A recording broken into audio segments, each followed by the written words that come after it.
usai gempa dan yang menerjang Donggala dan juga Palu, saudara, ini ada fenomena likuifaksi. Proses likuifaksi atau fenomena likuifaksi.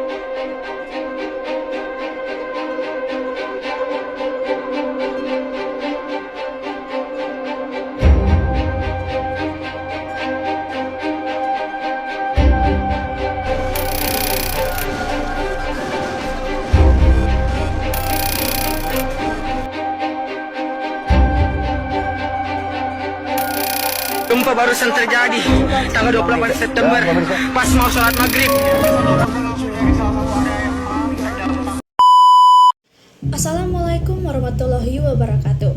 Perkenalkan, nama saya Iman Kris Sertati Halawa dengan NPM 2515014-073. Pada video ini, saya akan membahas tentang salah satu bencana kebumian yang sering terjadi di Indonesia, yaitu gempa bumi.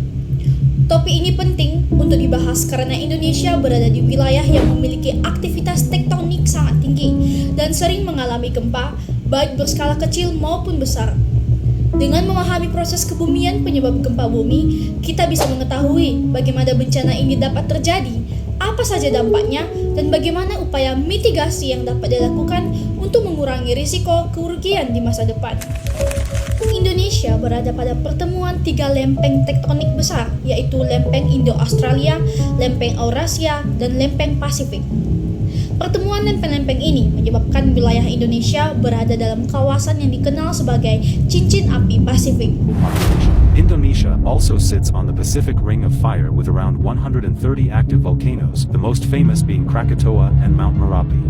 Kawasan ini merupakan jalur gempa dan gunung api paling aktif di dunia.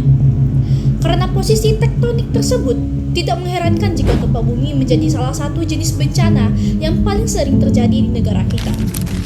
Salah satu peristiwa gempa bumi besar yang menjadi perhatian adalah gempa Palu Donggala pada tahun 2018. Peristiwa ini bukan hanya memicu gempa, tetapi juga tsunami dan likuifaksi dalam skala besar, sehingga memberikan dampak yang sangat luas terhadap masyarakat, lingkungan, dan infrastruktur. Melalui kejadian ini, kita dapat melihat bagaimana proses kebumian, kondisi tanah, serta aktivitas manusia saling memengaruhi tingkat risiko bencana. Sekarang kita masuk ke pembahasan mengenai proses kebumian yang mendasari terjadinya gempa bumi. Pada dasarnya, gempa bumi terjadi karena adanya akumulasi tegangan pada batuan di dalam litosfer akibat pergerakan lempeng tektonik. Tegangan ini tersimpan dalam waktu yang lama. Ketika batuan tidak lagi mampu menahan tegangan tersebut, maka terjadi patahan atau rupture. Pada saat itulah energi dilepaskan dalam bentuk gelombang seismik yang kemudian merambat ke permukaan. Di Indonesia, sumber gempa bumi tidak hanya berasal dari zona subduksi, tetapi juga dari patahan aktif di daratan. Contohnya adalah patahan Sumatera dan patahan Palu Koro. Gempa bumi yang terjadi di zona patahan umumnya berada pada kedalaman dangkal, sehingga getaran yang dirasakan di permukaan menjadi lebih kuat dan berpotensi menyebabkan kerusakan yang besar, terutama jika berada di dekat wilayah pemukiman. Selanjutnya, kita masuk ke bagian analisis bencana. Getaran gempa bumi tidak hanya menimbulkan kerusakan langsung pada bangunan, tetapi juga dapat memicu berbagai fenomena lanjutan. Misalnya, jika gempa terjadi di dasar laut, dapat menyebabkan perubahan bentuk dasar laut, maka dapat memicu tsunami. Selain itu, di wilayah dengan tanah yang jenuh air, getaran gempa dapat menyebabkan likuifaksi, yaitu kondisi ketika tanah kehilangan kekuatan dan perilakunya menjadi seperti cairan. Fenomena likuifaksi inilah yang terjadi pada gempa Palu tahun 2018. Beberapa kawasan pemukiman tiba-tiba bergeser dan tenggelam karena tanah kehilangan daya dukungnya.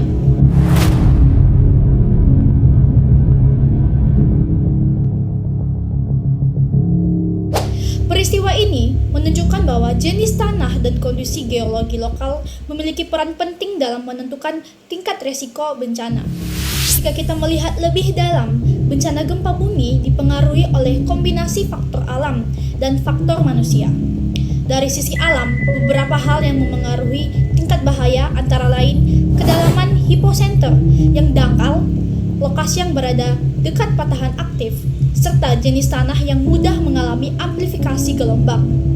Sementara dari sisi manusia, kerentanan meningkat akibat pembangunan di zona rawan gempa, kualitas bangunan yang tidak memenuhi standar tahan gempa, tata ruang yang tidak mempertimbangkan kondisi geologi, serta rendahnya literasi masyarakat tentang kesiapsiagaan bencana.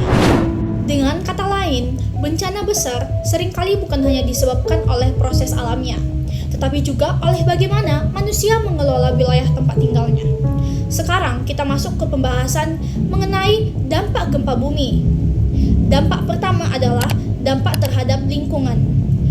Gempa bumi dapat menyebabkan rekahan tanah, pergeseran lapisan batuan, perubahan morfologi permukaan, serta penurunan muka tanah, terutama di wilayah yang mengalami likuifaksi.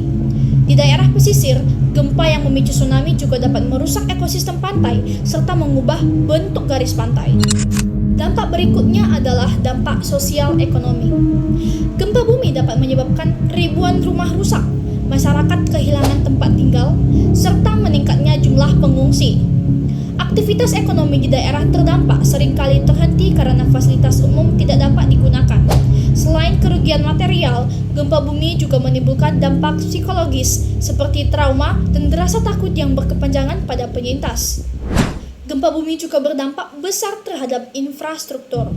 Tentu saja, jalan raya, jembatan, bangunan publik sekolah, rumah sakit, serta jaringan listrik dan air bersih sering mengalami kerusakan. Proses rehabilitasi dan rekonstruksi membutuhkan biaya yang sangat besar dan waktu yang cukup lama, sehingga memengaruhi pemulihan wilayah secara keseluruhan. Untuk mengurangi risiko dan dampak gempa bumi, diperlukan upaya mitigasi dan adaptasi. Dari sisi pemerintah, beberapa langkah yang telah dilakukan antara lain pemetaan zona rawan gempa, tsunami dan likuifaksi, penerapan standar bangunan tahan gempa, serta pengembangan sistem peringatan dini tsunami. Selain itu, perencanaan tata ruang juga semakin diarahkan agar memperhatikan aspek kebencanaan, terutama pada wilayah yang berada di sekitar patahan aktif.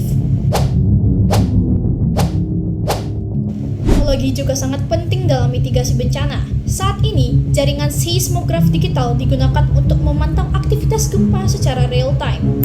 BMKG Sulawesi dan Maluku memasang alat pendeteksi gempa susulan atau seismograf. Alat ini nantinya bisa mencatat gempa-gempa susulan, baik gempa bermagnitudo besar maupun kecil. Badan Meteorologi, Klimatologi, dan Geofisika BMKG memasang 6 sensor seismograf yang memantau getaran di Gunung Anak Krakatau. BMKG juga mengimbau warga Selat Sunda untuk menjauhi area kawasan pantai dengan radius 500 hingga 1 km. Teknologi citra satelit dan sistem informasi geografis atau GIS digunakan untuk pemetaan kerentanan wilayah. Selain itu, peta mikrozonasi tanah juga membantu menentukan wilayah mana yang aman untuk pembangunan dan wilayah mana yang memiliki potensi amplifikasi getaran. Namun, mitigasi tidak hanya bergantung pada pemerintah dan teknologi. Kesadaran masyarakat juga menjadi faktor yang sangat penting.